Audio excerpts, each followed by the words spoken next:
Protokol Kesehatan Ibadah Onsite GKKA Indonesia Jemaat Banjarmasin.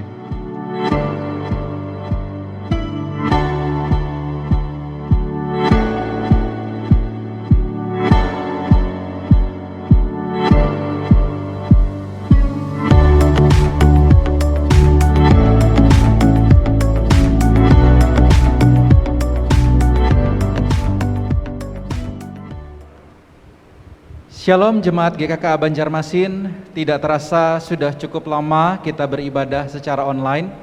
Namun kita bersyukur kalau beberapa waktu ke depan kita akan memulai kembali ibadah onsite kita. Namun ada beberapa hal yang perlu kita perhatikan terkait ibadah onsite ini, yaitu usia yang dibatasi dan juga kapasitas tampung yang akan kita batasi. Oleh karena itu, mari kita perhatikan protokol untuk ibadah onsite berikut ini. Untuk mengikuti ibadah onsite, daftarkan diri Anda secara online, di mana teknis pendaftaran ibadah onsite ini akan diinfokan secara langsung melalui GKKA Call Center. Jadi, harap Bapak Ibu memperhatikan pengumuman di GKKA Call Center. Untuk pendaftaran online akan dibuka 1 minggu sebelumnya atau H-7 pelaksanaan ibadah onsite dan akan ditutup 2 hari sebelumnya atau H-2 pelaksanaan ibadah onsite. Usia yang diizinkan ikut adalah usia 18 tahun hingga 50 tahun. Sedangkan jemaat anak-anak di bawah 18 tahun dan juga remaja di bawah 18 tahun serta jemaat dewasa di atas 50 tahun dapat beribadah di rumah melalui channel YouTube GKKAI Banjarmasin yang masih ditayangkan. Untuk kapasitas tampung juga dibatasin. Kita akan memulai dari kapasitas tampung yang sedikit, nanti akan terus kita evaluasi untuk bisa ditambahkan jumlahnya. Saat tiba di gereja, silahkan menyebutkan nama kepada pelayan yang bertugas dan jika dibutuhkan dapat menunjukkan undangan kepada pelayan yang bertugas.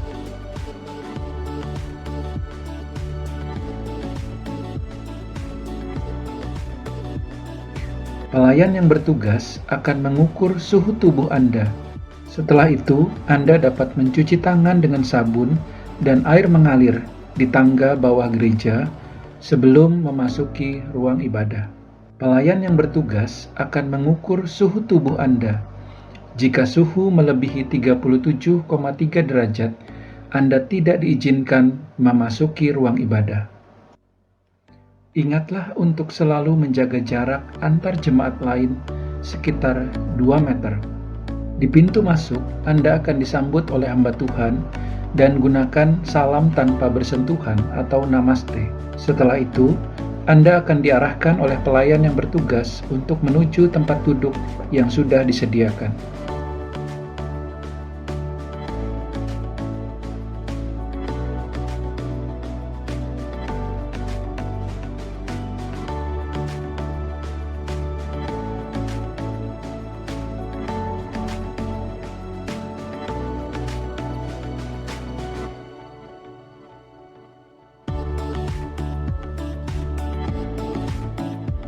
Perhatikan bahwa jarak duduk antar jemaat telah dibatasi dengan garis merah yang ditempel di kursi. Ikutilah ibadah dengan hikmat dan penuh syukur, dan ingatlah bahwa selama ibadah Anda tidak diizinkan melepaskan masker. Persembahan dapat diberikan melalui scan QRIS code yang ada di kursi jemaat.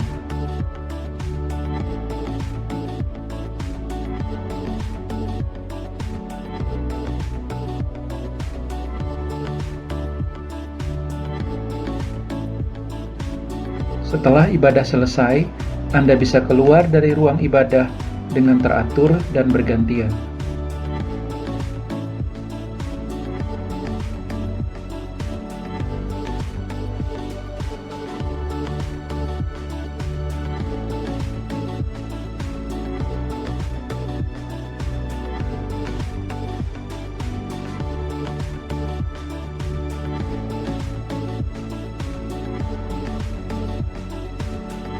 Demikianlah protokol kesehatan ibadah onsite GKKA Indonesia Jemaat Banjarmasin.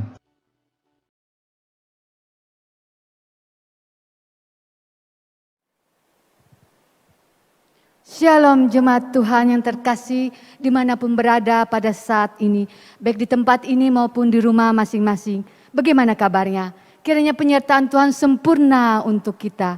Tak lupa juga kita mengucapkan selamat hari Minggu buat jemaat terkasih.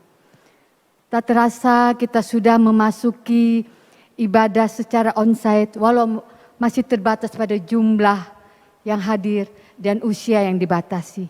Jemaat Tuhan yang terkasih, sebelum kita masuk ibadah raya Minggu 11 April, marilah kita mempersiapkan hati kita dengan sungguh-sungguh agar sepanjang ibadah kita boleh memberikan yang terbaik hanya untuk kepujian dan kemuliaan nama Tuhan. Mari kita masuk dalam saat teduh.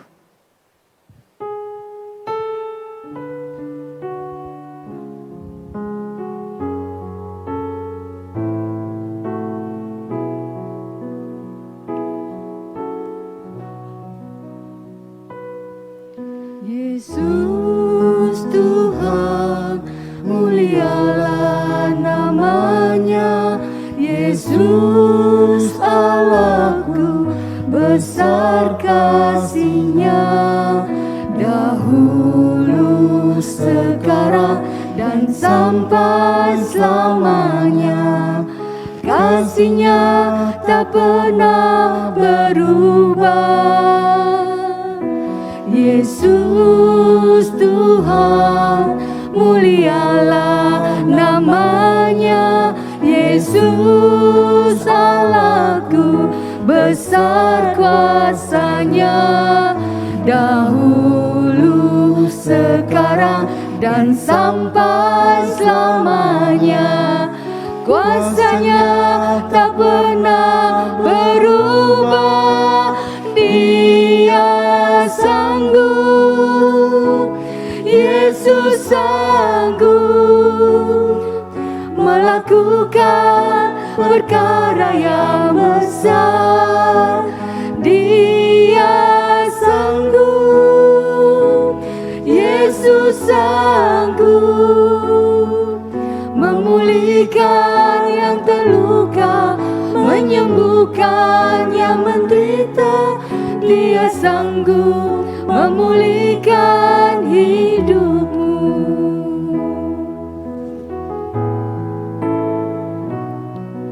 Yesus Tuhan, mulialah namanya. Yesus Allahku, besar kasih-Nya. Dahulu, sekarang, dan sampai selamanya. Kasih-Nya tak pernah berubah. Yesus Tuhan, mulialah namanya. Yesus Allahku, besar kuasa-Nya. Dahulu, sekarang, dan sampai selamanya. Kuasa-Nya tak pernah berubah. Dia sanggup, Yesus sanggup melakukan perkara yang besar. Dia sanggup, Yesus sanggup memulihkan yang terluka,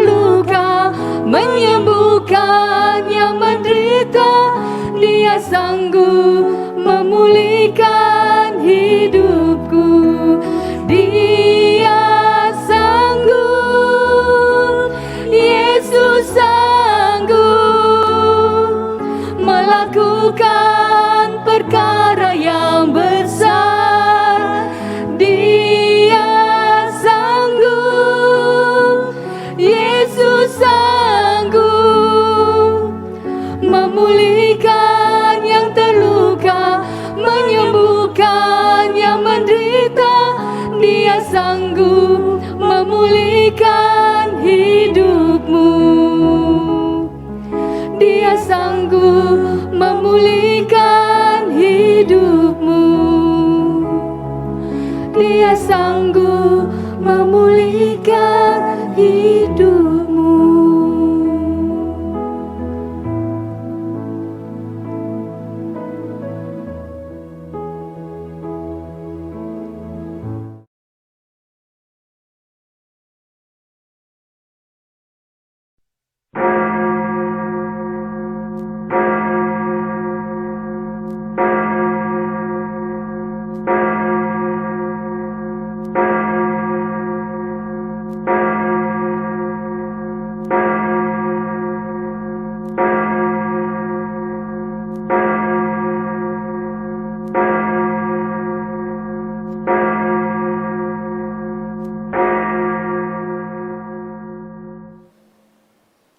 Shalom saudaraku yang terkasih, kuasa kebangkitan daripada Kristus telah kita rayakan minggu yang lalu.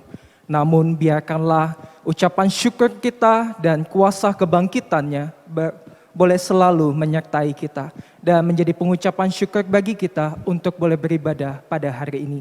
Saat ini saya mengajak kita semua untuk boleh bangkit berdiri dan dengarkanlah panggilan beribadah kita yang terdapat di dalam Mazmur yang ke-57, ayatnya yang ke-10 hingga ayatnya yang ke-12. Aku mau bersyukur kepadamu di antara bangsa-bangsa, ya Tuhan. Aku mau bermazmur bagimu di antara suku-suku bangsa. Sebab kasih setiamu besar sampai ke langit dan kebenaranmu sampai ke awan-awan. Tinggikanlah dirimu mengatasi langit, ya Allah. Biarlah kemuliaanmu mengatasi seluruh bumi. Mari kita membuka ibadah kita dengan pengakuan. Pertolongan kita adalah dalam nama Tuhan yang menjadikan langit dan bumi. Ibadah kita pada saat ini ditabiskan dalam nama Allah Bapa, Putra dan Roh Kudus. Kasih karunia, rahmat dan damai sejahtera dari Allah, Bapa kita dan Kristus Yesus Tuhan kita dan persekutuan Roh Kudus menyertai saudara. Amin. Jemaat Tuhan, kita sungguh bersyukur bahwa Tuhan sangat mengasihi kita. Dia rela disiksa, dihina, disalib, dan mati untuk kita. Dan kuasa kebangkitan Kristus telah membawa kemenangan kekal bagi kita umat pilihannya. Karena itu, marilah kita datang menghampiri Tuhan, membuka hati kita, membawa ucapan syukur, korban pujian dan penyembahan kita. Biarlah apa yang keluar dari hati kita menyenangkan hati Tuhan. Kaulah Tuhanku, Kaulah Rajaku. Kau yang termulia di bumi dan di surga.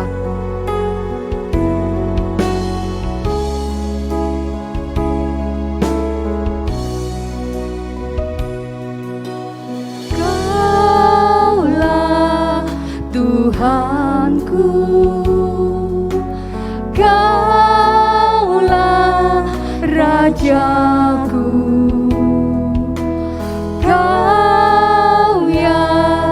Termulia di bumi dan di surga.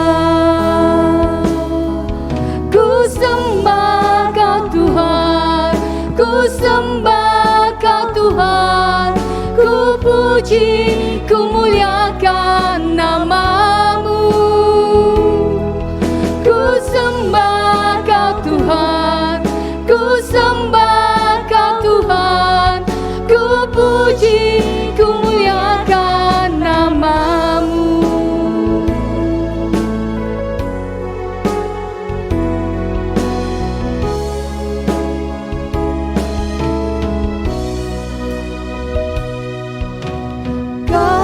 Kaulah Tuhanku, Kaulah Rajaku, Kaulah Rajaku. Kau yang termulia, Kau yang termulia di bumi dan di surga. Ku sembah Kau Tuhan, ku sembah Kau Tuhan, ku sembah Kau Tuhan, ku puji, ku muliakan nama-Mu.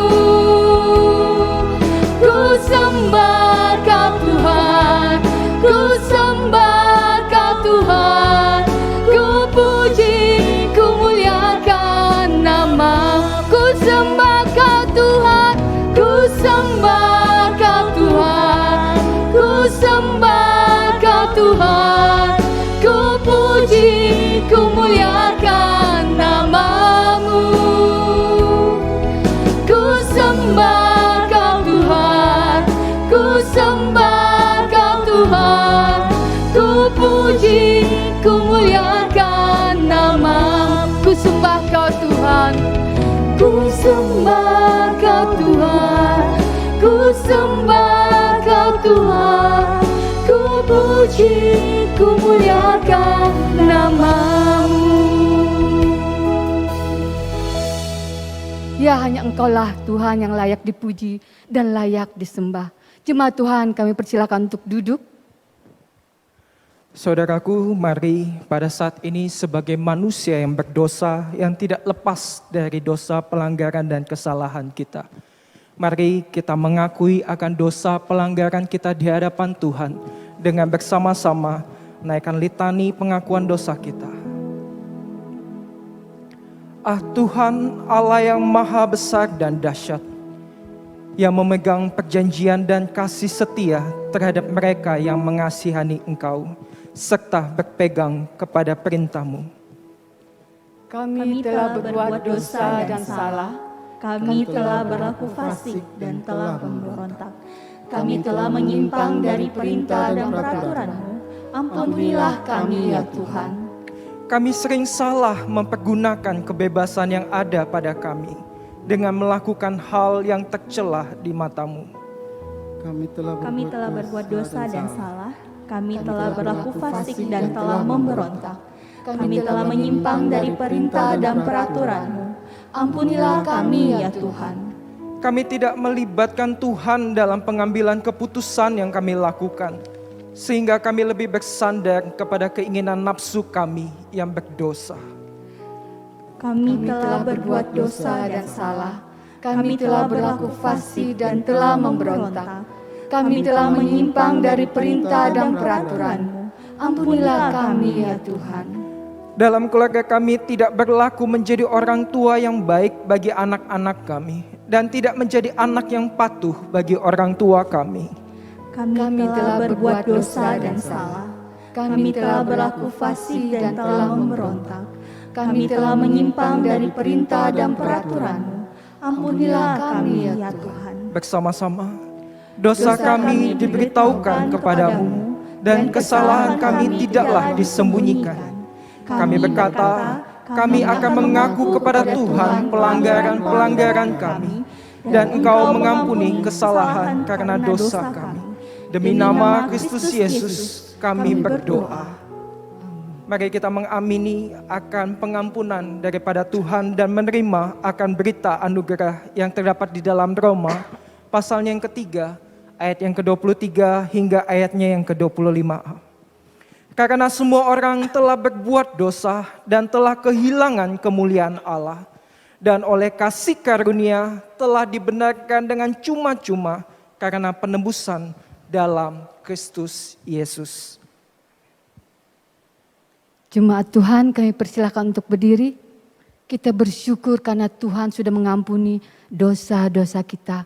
Dan kita telah menerima anugerah keselamatan. Dan untuk meresponi akan berita anugerah, marilah kita memperbaharui komitmen kita. Mazmur 119 ayat 10 dan 11. Yang kita ucapkan dengan sungguh-sungguh yang berbunyi. Dengan segenap hatiku aku mencari Engkau.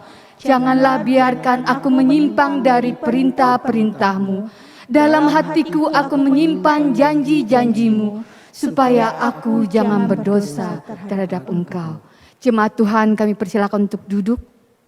Inilah saat yang indah bagi kita untuk kita boleh dengar-dengaran akan firman Tuhan, merenungkannya dan menjadi pelaku dari firman itu. Karena itulah yang diinginkan Tuhan dalam hidup kita. Tuhan sanggup mengubah hidup kita.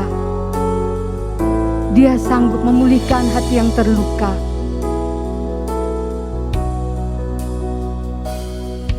Yesus Tuhan, mulialah namanya. Yesus Allahku, besar kasih-Nya.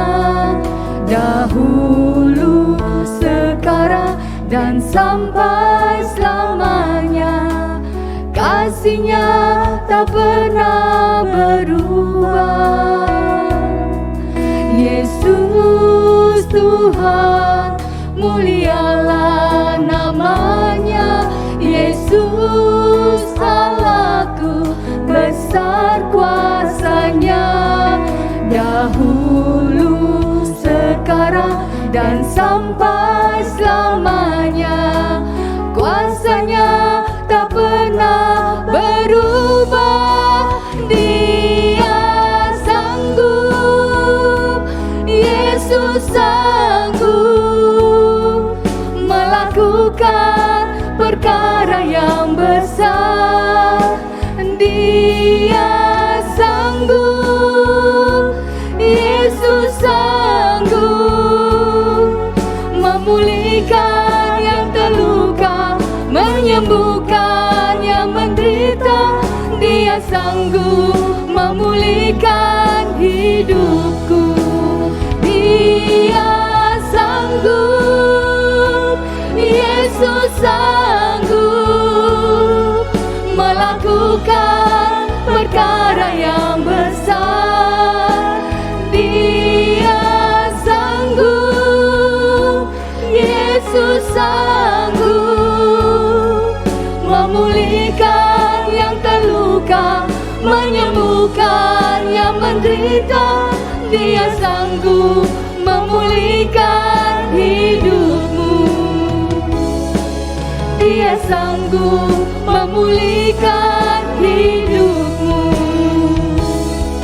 Dia sanggup memulihkan hidupmu.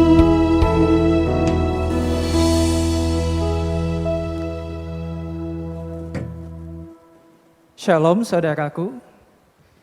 Bersyukur sekali hari ini boleh kembali menyampaikan akan berita kebenaran firman Tuhan.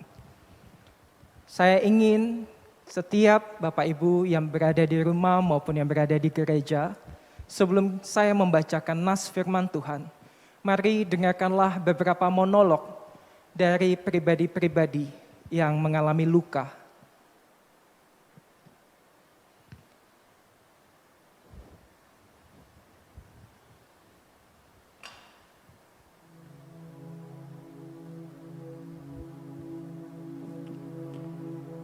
Aku sangat marah sekali. Aku muak dengan semuanya ini. Aku bekerja terus-menerus, namun tidak ada hasil. Aku bangun dan bertindak sepanjang hari, namun pada akhirnya aku lelah. Tidak ada yang memahamiku. Aku tersiksa dengan semua ini. Tidak ada yang ingin mendengar setiap keluh kesahku. Mereka justru memperhatikan diri mereka sendiri. Lalu buat apa aku hidup? Lebih baik aku mati saja.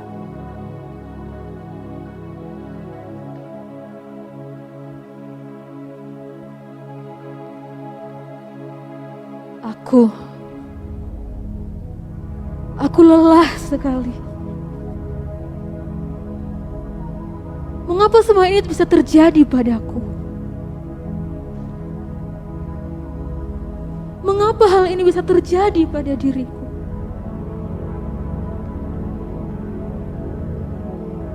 Apakah tidak cukup kekacauan yang terjadi di luar sana? Sehingga kekacauan ini juga membawa di rumah ini. Mengapa? Mengapa hal ini bisa terjadi padaku?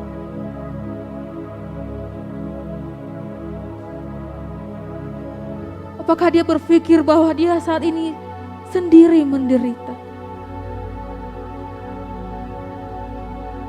Aku kecewa.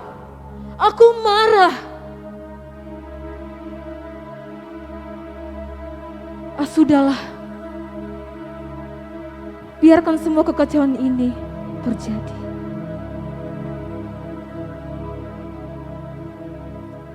Saudara, barusan kita mendengar akan monolog dari pribadi-pribadi yang terluka. Dan monolog itu saya coba munculkan supaya kita mencoba untuk dapat mendalami apa yang saat itu terjadi kepada bangsa Israel di saat mereka berada di pembuangan. Oleh karena saya akan membacakan kepada kita sebuah nas firman Tuhan yang terdapat di dalam Mazmur yang ke-147, ayat yang pertama hingga kepada ayat yang ke-6. Di tengah monolog dari dia yang terluka, pemazmur menaikkan pujian demikian. Haleluya, haleluya. Sungguh bermazmur bagi Allah kita itu baik, bahkan indah dan layaklah memuji-muji itu. Tuhan membangun Yerusalem. Ia mengumpulkan orang-orang Israel yang tercerai-berai. Ia menyembuhkan orang-orang yang patah hati dan membalut luka-luka mereka. Ia menentukan jumlah bintang-bintang dan menyebut nama-namanya semua. Besarlah Tuhan kita dan berlimpah kekuatan. Kebijaksanaannya tak terhingga. Tuhan menegakkan kembali orang-orang yang tertindas, tetapi merendahkan orang-orang fasik sampai ke bumi.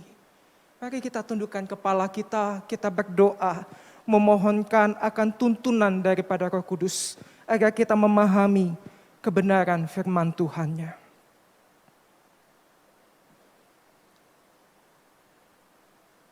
Bapa Surgawi, saat ini kami dengan kepala yang tertunduk dan dengan hati yang rindu, ya Tuhan, memohonkan belas kasihan-Mu kepada setiap kami. Roh Kudus, tuntunlah kami dan biarkanlah Engkau memberikan kami hikmat agar kami dapat memahami kebenaran firman Tuhan ini. Agar setiap kami dapat menghidupi akan kebenaran firman-Mu. Berbicaralah secara pribadi karena kami percaya di hari ini Engkau ingin mengadakan sesuatu di dalam kehidupan kami. Dan biarlah jadi sesuai dengan kehendak-Mu. Di dalam nama Tuhan Yesus Kristus kami berdoa. Amin. Bapak Ibu, saudaraku yang terkasih di dalam nama Tuhan Yesus. Mazmur 147 ini adalah bentuk pujian yang disampaikan oleh pemazmur ketika mereka berada di dalam masa pembuangan. Ketika kehidupan mereka hancur berantakan, ketika kekacauan, chaos itu menghampiri kehidupan mereka. Mereka dibawa dan ditawan di negeri yang mereka tidak kenali. Mereka dipaksa untuk hidup menderita. Namun, saudaraku, di tengah-tengah jerit hati daripada setiap umat yang pada saat itu menderita, yang diwakilkan oleh contoh Ifati dan contoh Sri, tentang betapa menyakitkannya kondisi pada saat itu. Dan yang mungkin juga di dalam konteks kita sekarang ini, juga kita alami. Di dalam masa pandemi yang telah berjalan 1 tahun lebih, kehidupan kita mengalami begitu banyak penyesuaian. Kehidupan kita mungkin babak belur di berbagai tempat, di berbagai aspek kehidupan kita. Mungkin studi anak-anak kita yang sangat membingungkan sekali harus berada di layar monitor, di layar gadget yang selama ini mungkin kita tidak izinkan mereka. Tetapi mereka terpaksa harus menggunakan gadget mereka, terpaksa harus menggunakan laptop komputer mereka. Dan mereka juga terpaksa mendapatkan begitu banyak godaan dari game, dari YouTube video-video, dari link-link yang dibagikan. Sehingga kita tidak punya kontrol lagi terhadap kehidupan anak-anak kita ketika mereka berstudi. Atau pandemi ini membawa kita untuk menyesuaikan diri terhadap pekerjaan kita. Berapa banyak di antara kita yang menderita oleh karena kita saat ini harus mencari pekerjaan yang baru. Oleh karena kita di PHK mungkin. Atau berapa banyak di antara kita harus menyesuaikan keuangan kita. Kita masuk ke dalam black period.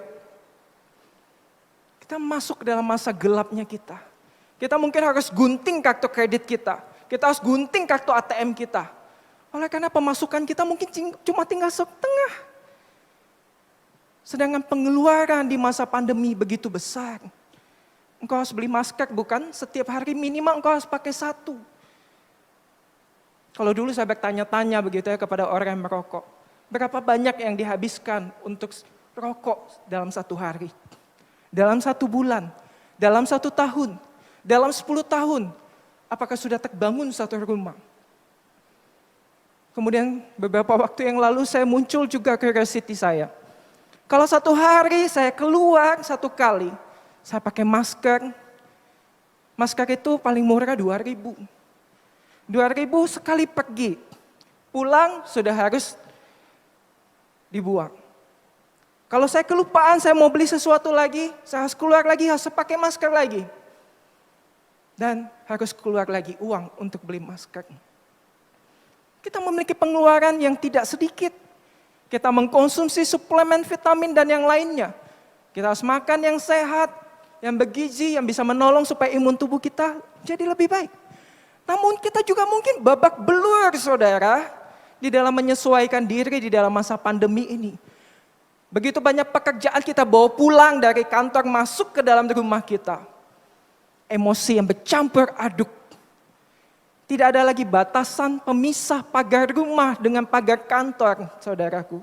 Tidak ada lagi batasan antara pintu atasan dengan pintu pasangan kita. Semua melebur menjadi satu. Sehingga semua emosi-emosi itu dibawa masuk ke dalam rumah. Demikian juga dengan anak-anak kita, bukan? Mereka juga stres. Mengerjakan tugas-tugas yang begitu banyak. Dan saudara juga begitu stres. Karena harus menolong anak-anak untuk mengerjakan tugas-tugas mereka. Para pekerja juga stres. Tidak ada lagi jam kantor antara jam 9 pagi sampai pada 5 sore. Semua melebur menjadi 24 kali 7 kali 12. Sepanjang waktu kita menjadi melebur.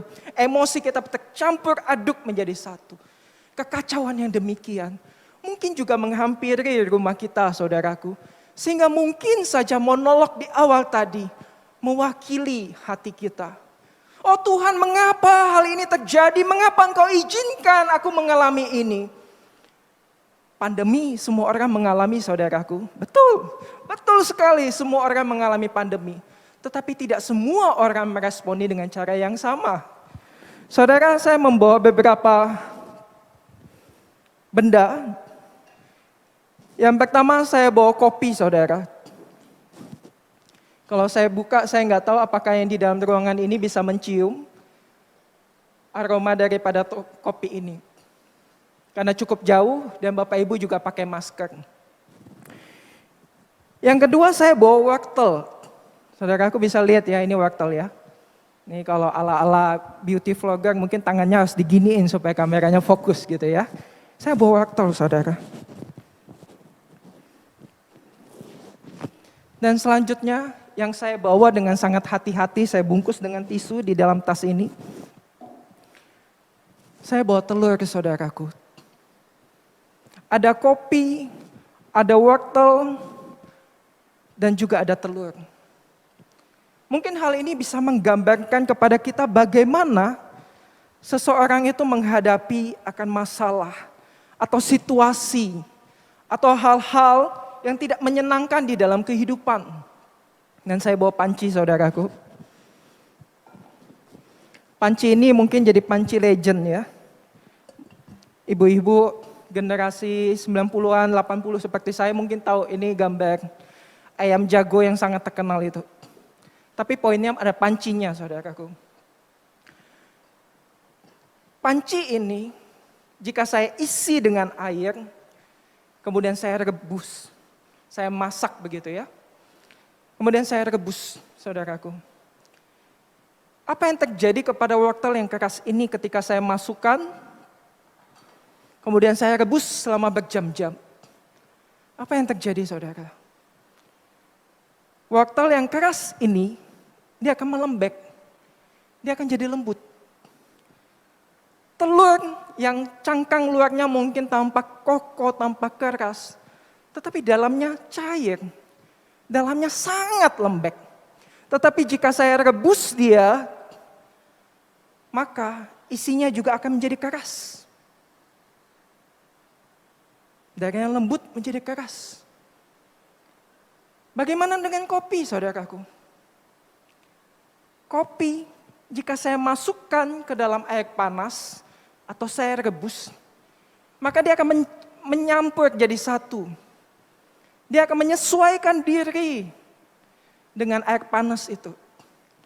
Bukan hanya itu, saudara. Dia akan mengeluarkan aroma yang bisa dicium oleh orang yang ada di dalam ruangan itu.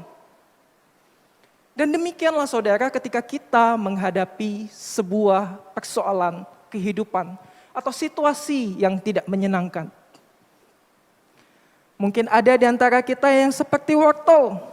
Kita keras, kita punya prinsip, kita tegas. Tetapi ketika masalah menghampiri kita, ketika tekanan kehidupan menekan kita, kita jadi lembek.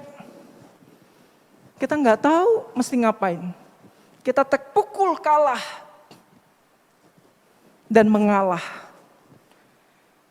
Atau kita mungkin jadi telur, saudara, yang awalnya lembut, penuh kasih, penuh kesabaran di dalam menghadapi anak-anak, pasangan kita yang marah-marah begitu ya. Tetapi ketika mendapatkan tekanan, pribadi itu menjadi keras. Hatinya tidak lagi memiliki kesabaran. Tidak lagi bisa tersenyum. Hatinya menjadi keras. Bagaimana dengan kopi, saudara? Tentu ini yang kita inginkan, bukan? Ketika masalah datang, ketika tekanan kehidupan menghimpit kita, semakin panas.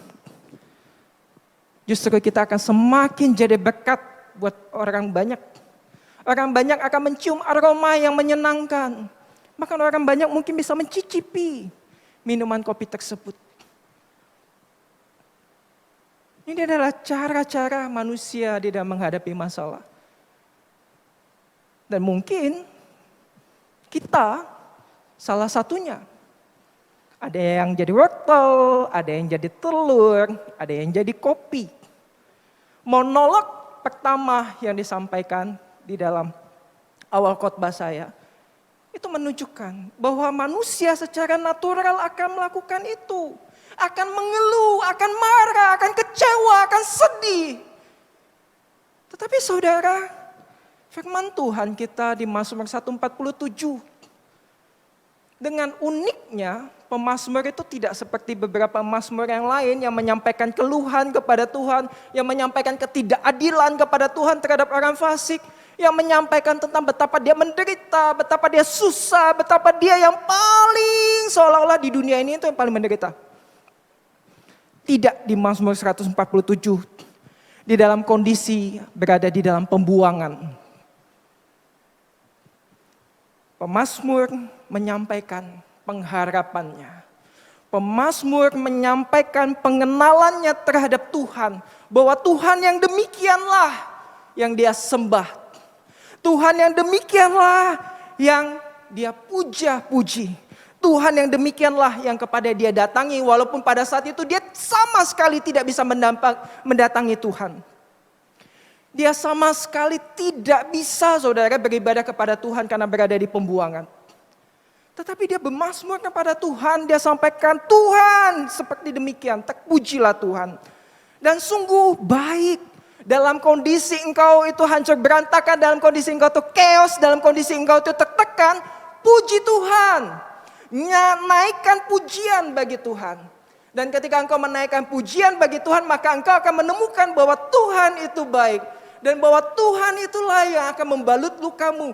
Tuhan itulah yang akan memulihkan akan hatimu yang sedang patah. Saudara, pemazmur menunjukkan satu respon yang berbeda. Dan memang inilah harusnya bagi kita anak-anak Tuhan juga menunjukkan respon yang berbeda, tidak dengan cara dunia. Oleh kenapa, saudaraku? Karena stres itu tidak selalu dalam bentuk yang negatif, saudara. Ada yang namanya Stres dibagi dua, saudara.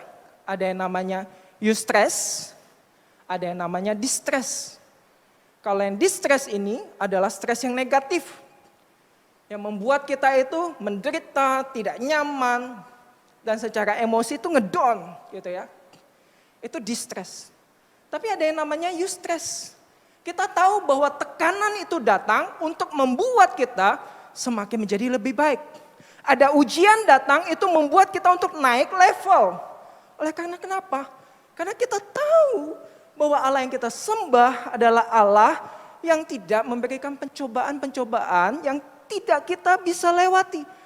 Dia memberikan pencobaan ujian kepada kita karena dia tahu kita mampu. Dia kenal batas kemampuan kita. Dan terlebih saudara, bahwa kita tidak berjalan seorang diri. Ada Allah yang bersama-sama dengan kita, menolong kita melewati akan ujian tersebut. Sehingga ketika kita memahami bahwa di dalam kondisi yang chaos seperti ini, dalam apapun konteksmu, entah studimu, pekerjaanmu, relasimu dengan pasangan, mungkin di rumah pasanganmu itu membawa semua emosi negatif itu masuk ke dalam rumah dan membuat rumah itu menjadi tidak menyenangkan. Engkau tahu, Tuhan sedang mempercayakan sesuatu kepadamu, supaya engkau dapat merespon dengan tepat. Sehingga mungkin pada saat ini, mungkin saudara, mungkin kau saat ini sedang berada dalam kondisi yang terluka.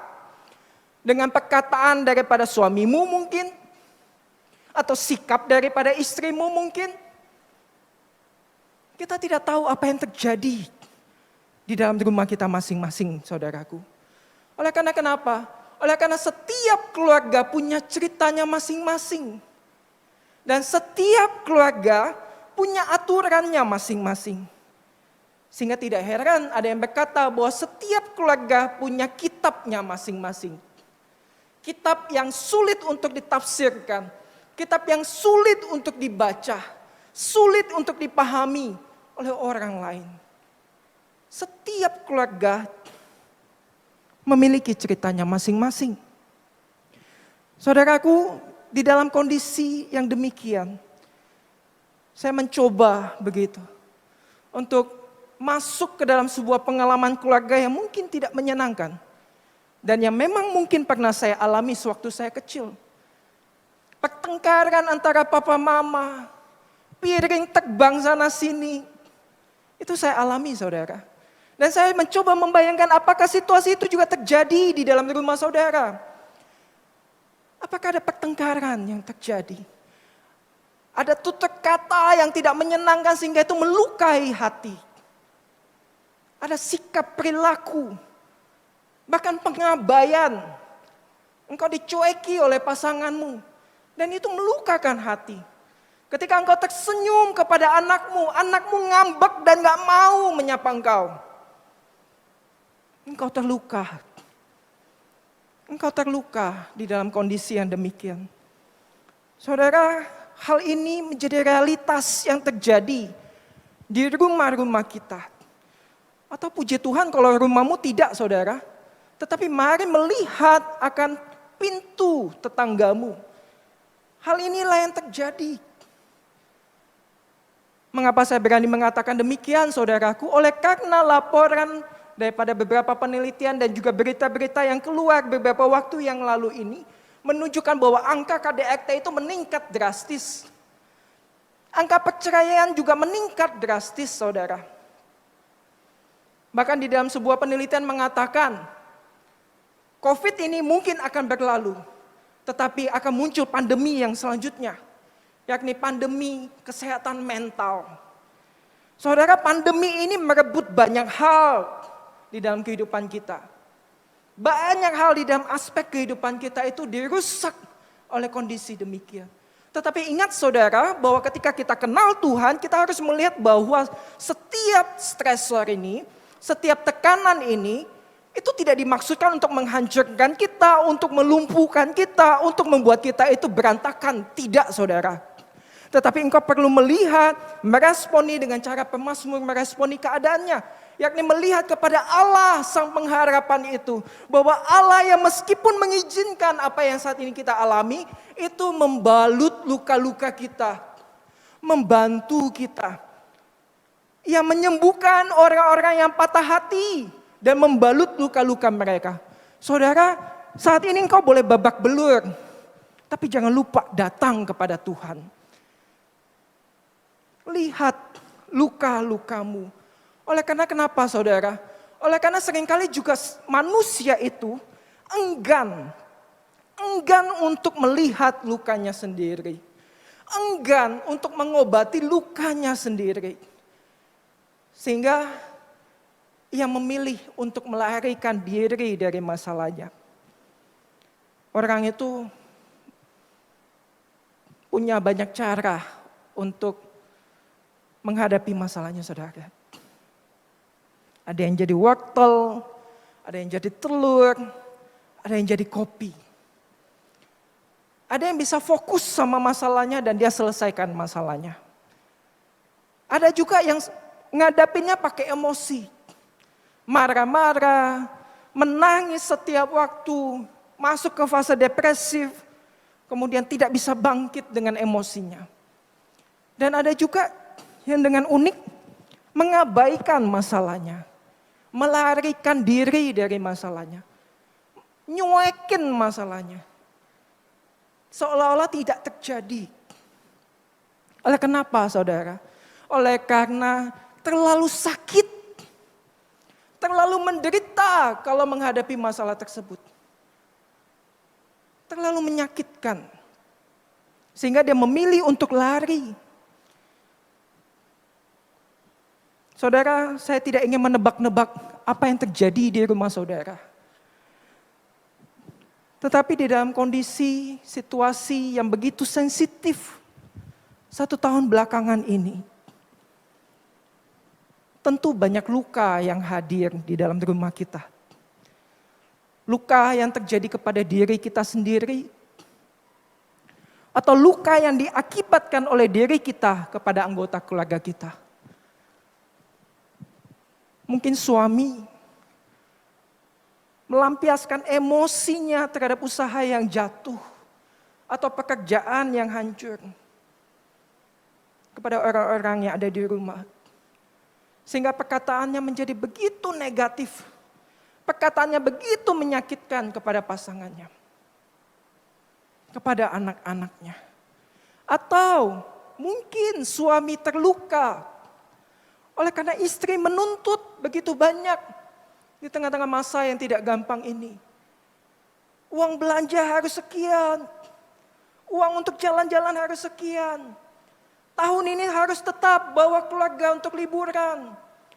Sedangkan mungkin engkau babak belur untuk memastikan bahwa usahamu tetap jalan. Sehingga muncul perkataan yang tidak menyenangkan dari istri. Kepala keluarga seperti apa sih kamu? Mungkin engkau menjadi terluka. Atau mungkin anak-anak juga terluka. Mungkin engkau menyampaikan sesuatu yang tidak menyenangkan kepada anak-anakmu. Bodoh sekali, kenapa hal seperti ini jadi bisa dikerjakan? Kapan PR-mu akan selesai kalau seperti ini? Atau mungkin anak-anak melukai hati orang tuanya. Orang tuanya sudah memaksimalkan apa yang bisa dikerjakan. Memberikan peralatan gadget yang tepat untuk studinya. Tetapi tidak mau. Maunya seperti punya temannya.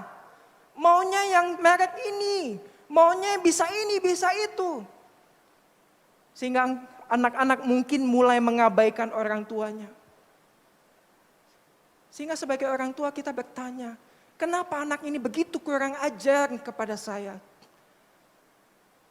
Saudara, banyak emosi negatif itu terperangkap di dalam rumah kita saat ini. Terperangkap di dalam relasi keluarga kita pada saat ini. Lalu bagaimana kita dapat menetralkan semua emosi-emosi negatif ini? Bagaimana kita dapat saling membalut luka daripada anggota-anggota keluarga kita? Dan bahkan mungkin merawat luka kita sendiri. Saudara, pemazmur membawa kita kepada jawaban ini. Bahwa datanglah kepada Allah. Ketika engkau menderita, ketika engkau saat ini sedang tertekan, ketika engkau tidak tahu ada jalan keluar bagimu, datanglah kepada Tuhan. Semakin engkau tidak ingin berdoa, semakin engkau tidak ingin beribadah, semakin engkau tidak ingin kenal Tuhan, maka pada saat itulah engkau harus pada saat itu juga engkau menghampiri Tuhan. Tidak ada salahnya saudara untuk bertanya kepada Tuhan, Tuhan kenapa ini terjadi? Kenapa aku begitu menderita? Kenapa suamiku begitu pemarah? Kenapa suamiku suka main tangan? Tidak ada salahnya saudaraku. Tidak ada salahnya engkau datang kepada Tuhan dengan menangis. Tuhan, mengapa istriku begitu melecehkan aku? Mengapa istriku begitu menghina aku seolah-olah aku bukanlah kepala keluarga? Tidak ada salahnya saudara. Oleh karena Tuhan menciptakan kantong mata kita. Bukan sebagai hiasan. Tetapi sebagai sarana kita untuk merilis, menumpahkan, mengungkapkan akan perasaan kita, pikiran kita. Dengan menyadari satu hal saudaraku. Bahwa Tuhanlah tempat pengharapan dan Tuhanlah yang menyembuhkan orang-orang yang patah hati. Dan membalut luka-luka dari mereka yang terluka. Sebagaimana yang dikatakan oleh pemazmur. Saudaraku, luka-luka ini tidak bisa dibiarkan begitu saja. Luka-luka ini perlu disembuhkan. Apakah engkau menyembuhkan dirimu sendiri? Tidak, saudara. Engkau perlu Tuhan yang memberikan penyembuhan itu. Dan Tuhan juga ingin engkau dipakai sebagai perpanjangan tangan Tuhan. Membalut luka-luka daripada setiap anggota keluargamu. Dan mungkin engkau adalah orang yang paling tepat untuk boleh membalut luka dan memulihkan luka hati daripada anggota keluargamu.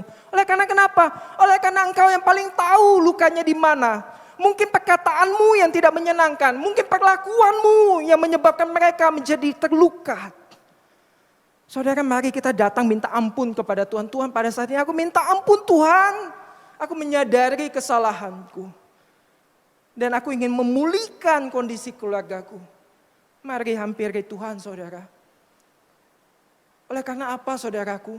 Kenal Tuhan, tahu Tuhan itu gak cukup. Engkau tahu kebenaran Tuhan tetapi engkau tidak melakukannya, tidak menghidupinya, maka sia-sia saudara. Di dalam Lukas pasal yang ke-10 saudara, ayat yang ke-25 hingga ayat yang ke-37 itu menceritakan tentang ahli-ahli Taurat itu menghampiri Tuhan Yesus dan bertanya kepada Tuhan Yesus. Tuhan, gimana caranya memperoleh hidup yang kekal? Lalu Tuhan katakan, apa yang tertulis di hukum Taurat? Kemudian ahli Taurat itu berkata, kasihilah Tuhan Allahmu dengan segenap hatimu dan dengan segenap jiwamu dan dengan segenap kekuatanmu dan dengan segenap akal budimu. Dan kasihilah sesamamu manusia seperti dirimu sendiri. Lalu Yesus menjawab lagi saudara, jawabanmu itu benar. Perbuatlah demikian. Maka engkau akan hidup. Tapi, saudara, ini ahli Taurat ngeyel. Dia tahu firman Tuhan. Dia tahu betul itu firman Tuhan. Tuhan Yesus sudah jawab sesuai dengan pengetahuannya. Tetapi ngeyel ini, ahli Taurat ngeyel ya. Dia katakan begini. Tetapi untuk membenarkan dirinya orang itu berkata kepada Yesus, dan siapakah sesamaku manusia? Tuhan, apa yang kau maksud? Siapakah sesamamu manusia? Jawab Yesus. Yesus menjawab dengan sebuah perumpamaan tentang ada seorang yang dirampok di tengah-tengah perjalanan dari Yerusalem ke Yeriko. Ia jatuh ke tangan penyamun yang bukan saja merampoknya habis-habisan tetapi juga memukulnya dan sesudah itu pergi meninggalkan dia setengah mati. Saudara, kebetulan ada seorang imam turun melalui jalan itu, dia melihat orang itu tetapi dia melewatkannya dari seberang jalan. Imam saudara. Hamba Tuhan, konteks sekarang itu hamba Tuhan. Saya begitu ya saudaraku ya. Demikian juga seorang Lewi datang ke tempat itu, ketika ia melihat orang itu, dia melewati dari seberang jalan. Seorang Lewi saudara, seorang pelayan Tuhan. Hamba Tuhan, pelayan Tuhan. Kalau tidak kenal Tuhan dan tidak pernah mengalami Tuhan, maaf saya harus sampaikan saudaraku. Engkau hanya melayani pelayanan Tuhan, tetapi engkau tidak melayani Tuhan. Oleh karena apa? Oleh karena kehidupannya tidak mencerminkan kehidupan anak Tuhan yang benar-benar kenal Tuhan dan mengalami kasih Tuhan terlebih dahulu. Ayat 33 dikatakan, lalu datanglah seorang Samaria. Seorang Samaria, orang yang begitu dibenci oleh orang Israel pada saat itu. Dan ketika ia melihat orang itu, tergeraklah hatinya oleh belas kasihan. Ia pergi ke sana, lalu membalut luka-lukanya. Sesudahnya ia menyirami dengan minyak dan anggur. Kemudian ia menaikkan orang itu ke atas keledai tunggangannya sendiri.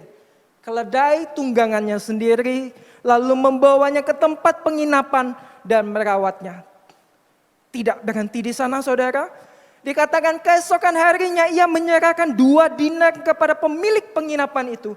Katanya, terawatlah dia dan jika kau belanjakan lebih daripada ini, aku akan menggantinya waktu aku kembali. Siapakah di antara ketiga orang ini saudaraku? Menurut engkau, menurut pendapatmu adalah sesama manusia dari orang yang jatuh kepada tangan para penyamun itu.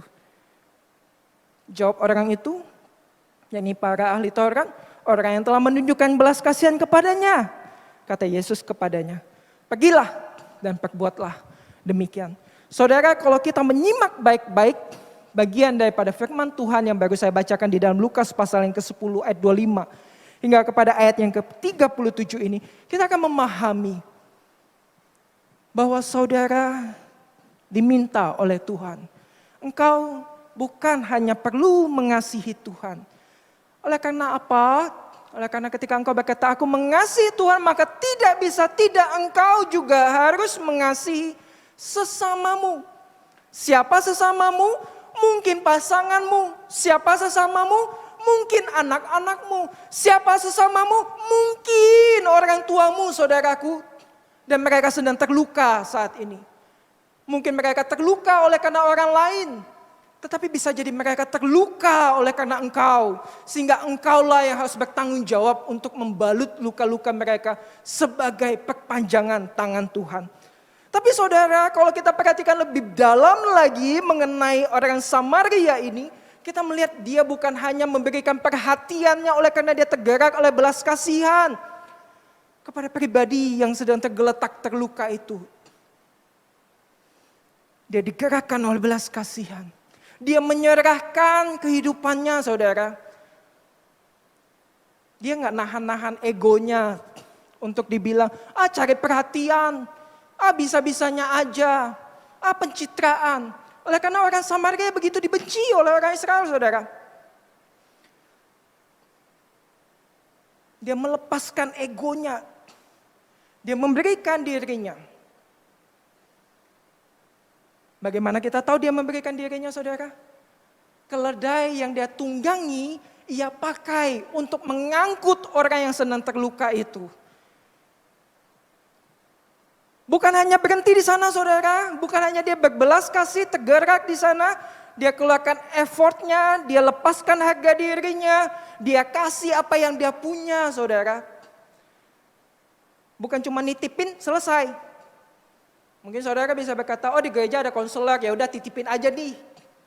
Anak saya yang lagi ada masalah, titipin aja nih istri saya yang suka ngomel-ngomel di gereja. Tidak saudara.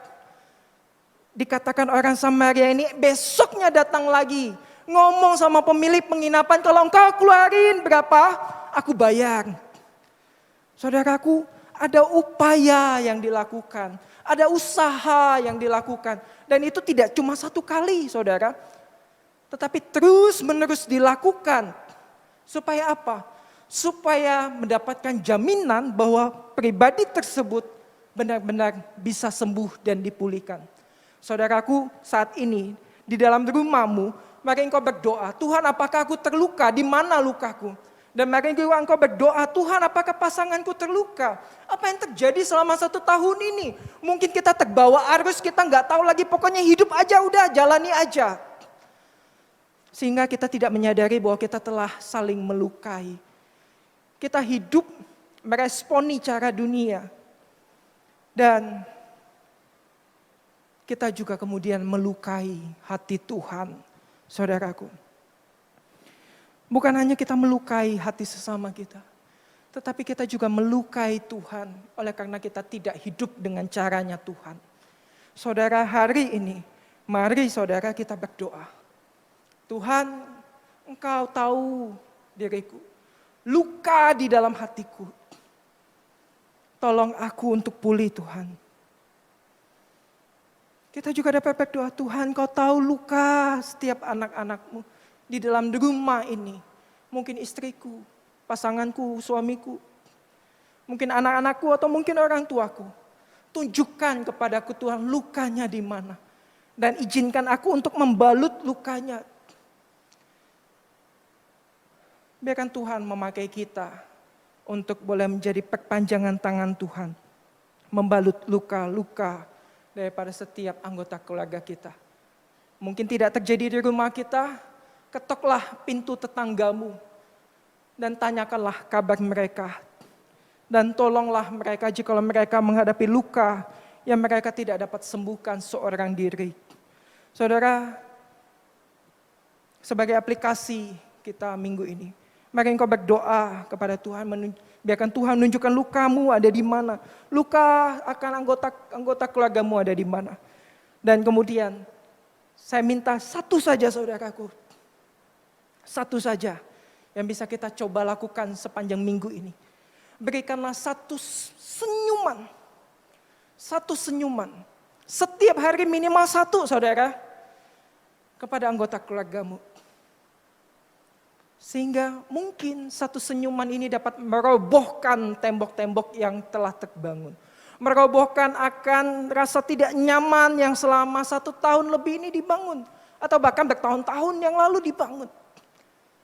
Biarkanlah satu senyuman ini menjadi satu kunci untuk membuka hati-hati yang terluka. 1 Petrus pasal yang keempat ayat yang ke-8. Biarkanlah ini boleh menjadi ayat yang menolong kita untuk menutup kebenaran firman Tuhan hari ini. 1 Petrus pasal yang keempat, ayat yang ke-7 dan 8. Kesudahan segala sesuatu sudah dekat, saudara. Karena itu kuasailah dirimu dan jadilah tenang supaya kamu dapat berdoa.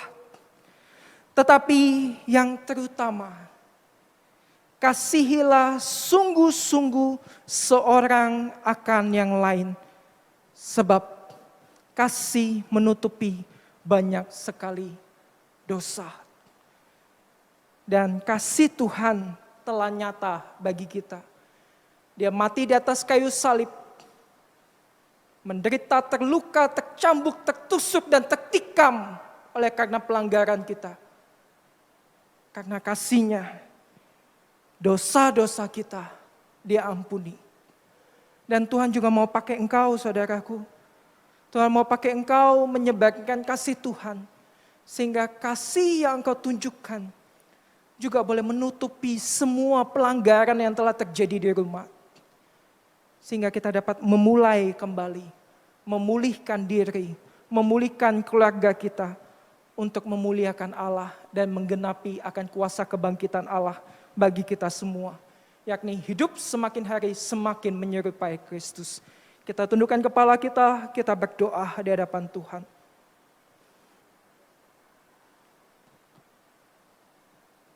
Tuhan, hamba-Mu berhenti berbicara. Tetapi biarkan Roh Kudus-Mu terus menggelisahkan akan hati daripada anak-anak-Mu.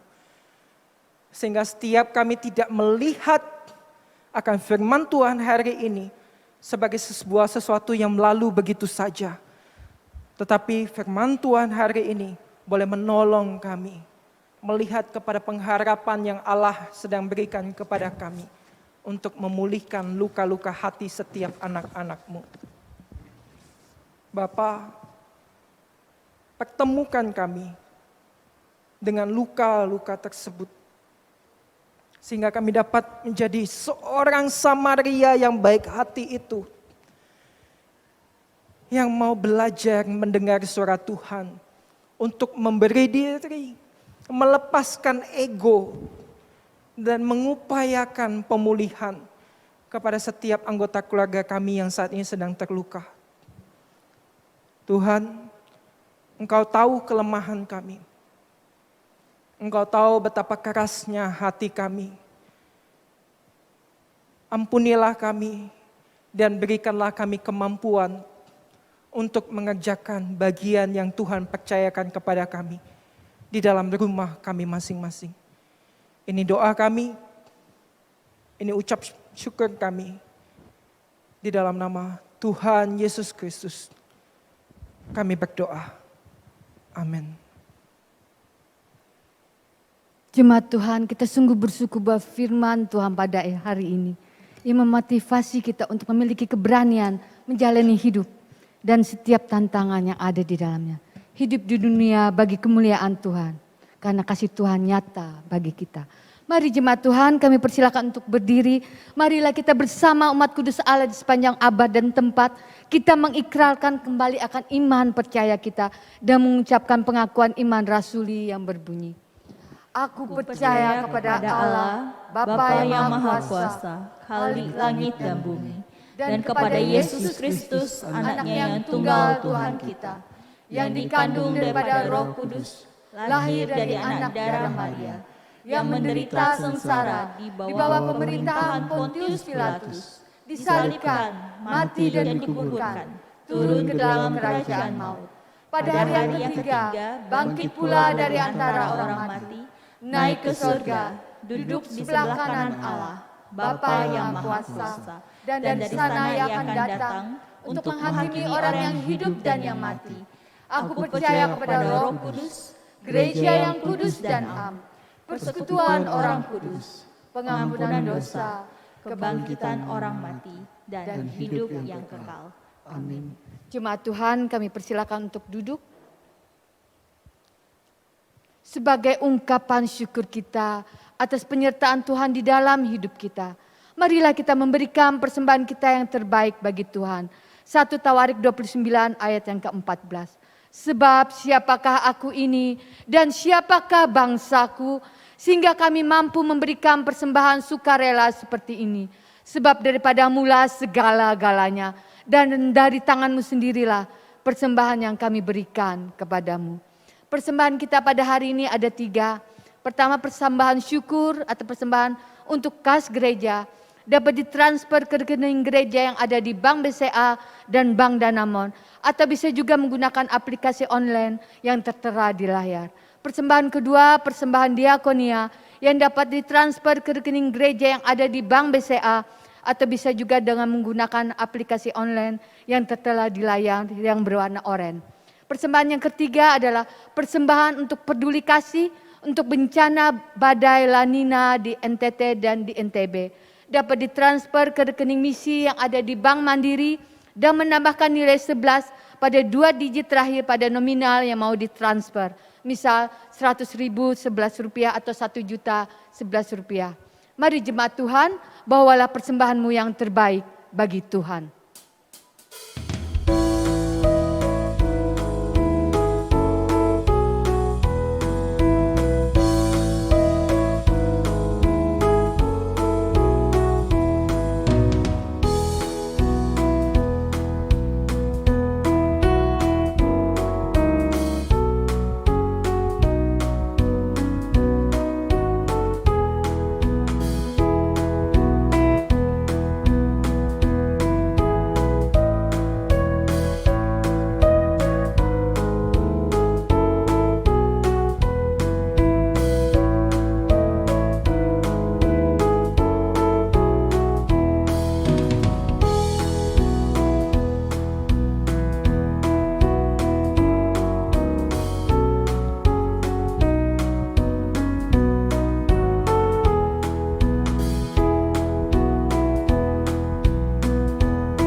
Saudara, mari kita berdoa bersama-sama mengucap syukur buat persembahan yang kita kumpulkan dan juga kita akan bersafaat bersama-sama. Bapa Surgawi, kami menaikkan ucapan syukur kami buat segala berkat yang Kau limpahkan di dalam kehidupan kami dan keluarga kami. Biarkan Kau yang terus memberkati baik setiap tangan-tangan yang telah terulur untuk boleh menaikkan ucapan syukurnya dan juga yang telah memberikan persembahannya kepada bidang-bidang yang sedang dikerjakan oleh gereja ini. Kami berdoa ya Tuhan, Engkau juga memberkati akan setiap umat, setiap jemaat yang mungkin saat ini secara terbatas belum dapat dan belum sanggup untuk memberikan. Biarkan Tuhan yang terus memelihara kehidupan mereka dan Tuhan yang terus menolong kehidupan mereka. Sehingga pada waktu-waktu ke depan Tuhan juga mengizinkan dan memberikan kemampuan bagi mereka untuk terlibat di dalam pekerjaan Tuhan. Kami berdoa Tuhan saat ini bersafaat bersama-sama. Kami berdoa untuk setiap anak-anak-Mu yang saat ini sedang berjuang, yang saat ini sedang mengalami bencana. Baik yang terjadi di NTT, NTB. Badai La Nina, banjir bandang yang terjadi. Tuhan, Engkau kiranya menolong setiap anak-anak-Mu. Dan pakailah pemerintah setiap akan instansi yang bertanggung jawab untuk tanggap terhadap bencana yang terjadi. Mari Tuhan pakai mereka. Sehingga setiap bantuan, setiap upaya yang dilakukan untuk memulihkan daerah-daerah di NTT NTB ini boleh dikerjakan. Dan kami juga berdoa untuk pemimpin bangsa kami, Bapak Presiden kami Jokowi, yang juga telah melihat akan setiap saudara-saudara kami yang di sana. Engkau terus pakai dia menjadi pemimpin yang peka terhadap penderitaan yang dihadapi oleh rakyatnya. Kami juga berdoa ya Tuhan untuk gempa bumi yang terjadi di Malang. Mari Tuhan juga berbelas kasih. Tuhan juga menolong setiap korban yang saat ini sedang mengalami bencana yang tidak menyenangkan. Dan mungkin mereka terpaksa harus mengungsi ya Tuhan. Kiranya pemeliharaanmu dan penjagaanmu pun terus boleh dirasakan oleh mereka. Dan juga beberapa tempat lain yang kami dengar, Sangihe yang juga mengalami gempa. Mari Tuhan juga berbelas kasihan. Kami berdoa untuk wilayah-wilayah ini. Biarkanlah Tuhan juga memakai anak-anak Tuhan di berbagai tempat untuk juga boleh terlibat, untuk boleh jadi saksi yang baik, untuk meringankan akan penderitaan daripada saudara-saudara kami ini. Tuhan, kami juga berdoa buat gereja kami. Engkau telah memanggil setiap hamba Tuhan. Engkau yang telah memilih setiap diaken dan para pengurus komisi dan bidang yang ada. Kami berdoa Tuhan, biarkanlah panggilan-Mu ini boleh terus menguatkan dan menolong anak-anak-Mu di dalam bertumbuh dalam iman percayanya. Tuhan, kami berdoa dalam beberapa masa, minggu-minggu ke depan ini, bidang-bidang dan juga komisi akan menjalankan evaluasi. Biarkanlah apa yang telah dikerjakan selama 1 tahun ini boleh kemudian ditilik kembali dan dievaluasi oleh setiap pengurus yang ada. Sehingga boleh menghadirkan satu program baru lagi yang boleh menolong umat dan bahkan setiap para pengurus mengalami pertumbuhan. Bukan hanya sekedar program rutinitas, tetapi satu hal yang boleh sungguh-sungguh membawa anak-anak Tuhan, keluarga mereka mengalami pertumbuhan bersama-sama. Kami berdoa ya Tuhan, biarkan Kau yang menolong juga para pengurus baru, para diaken yang baru di dalam menjalani akan penyusunan program yang baru juga.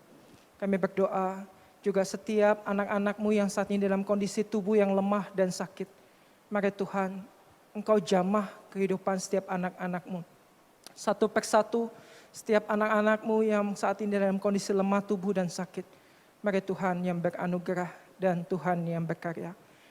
Bapa, kami bersyukur, kami menaikkan ucapan syukur kami ini di dalam nama Tuhan Yesus Kristus yang telah mengajari kami berdoa. Bapa kami yang di sorga, dikuduskanlah nama-Mu. Datanglah kerajaan-Mu, jadilah kehendak-Mu di bumi seperti di sorga. Berikanlah kami pada hari ini makanan kami yang secukupnya. Dan ampunilah kami akan kesalahan kami, seperti kami juga mengampuni orang yang bersalah kepada kami. Dan janganlah membawa kami ke dalam pencobaan, tetapi lepaskanlah kami daripada yang jahat. Karena Engkaulah yang punya kerajaan dan kuasa dan kemuliaan sampai selama-lamanya. Amin.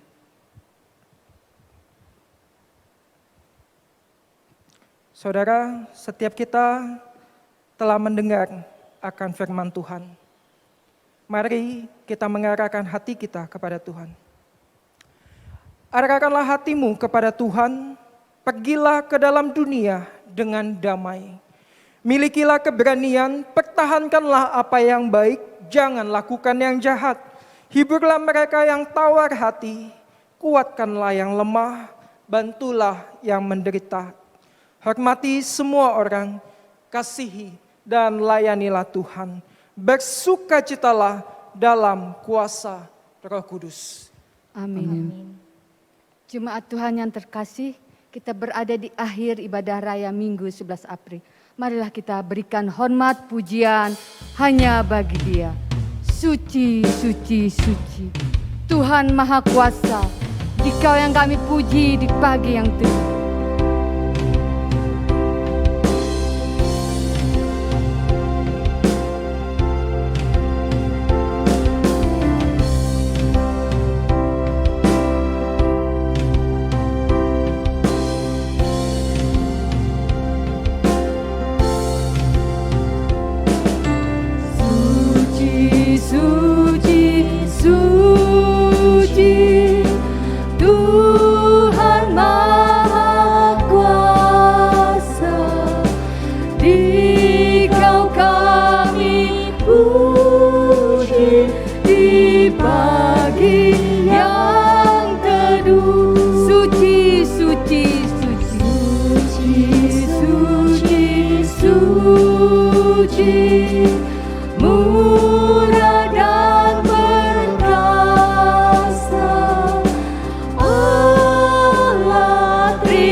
Tersungkur. Suci, suci, suci, Kam kudus tersungkur di depan tatamu, memberi mahkotanya. Segenap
Saudaraku, mari kita mengakhiri ibadah kita dengan mengimani akan berkat Tuhan.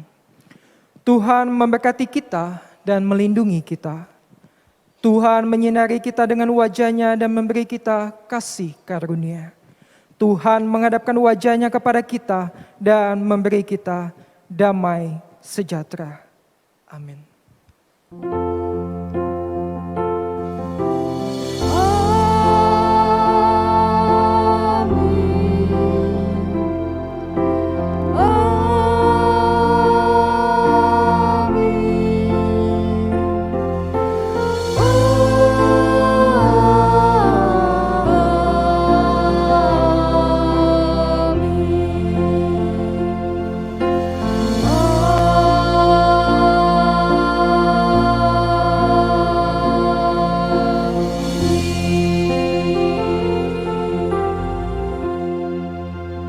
Jemaat Tuhan, kami persilakan untuk duduk untuk dapat bersaat teduh.